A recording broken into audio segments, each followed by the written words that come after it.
இருக்கக்கூடிய மசாலா ஐட்டம்ஸ்லாம் வந்து அப்படியே வந்து ஒரு டப்பால போட்டு வைப்போம். அந்த மாதிரி வைக்கும்போது அதோட ஃப்ளேவர் வந்து பார்த்திங்கன்னா போயிரும். ப்ளஸ் எல்லாமே ஒரே பாக்ஸில போட்டு வைக்கிறனால எல்லாம் ஒண்ணா சேர்ந்து மிக்ஸா இருக்கும் இல்லையா? ஸோ அதுக்கு வந்து நீங்க இந்த மெத்தட் ஃபாலோ பண்ணிக்கோங்க. ரொம்ப யூஸ்ஃபுல்லா இருக்கும்.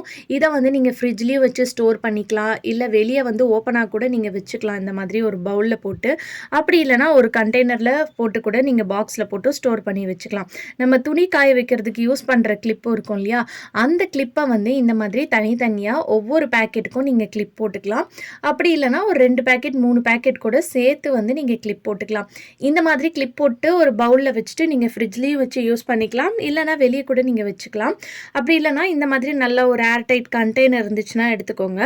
அந்த கண்டெய்னர்ல நம்ம கிளிப் போட்டு வச்சிருக்கோம் இல்லையா? அந்த மசாலா ஐட்டம்ஸ் எல்லாத்தையும் வந்து இந்த மாதிரி போட்டு ஒரு பாக்ஸ்ல போட்டு மூடி போட்டு ஸ்டோர் பண்ணி நீங்க வெளிய வச்சு நீங்க யூஸ் பண்ணிக்கலாம். கண்டிப்பா இந்த டிப் யூஸ்ஃபுல்லா இருக்கும். ட்ரை பண்ணி பாருங்க.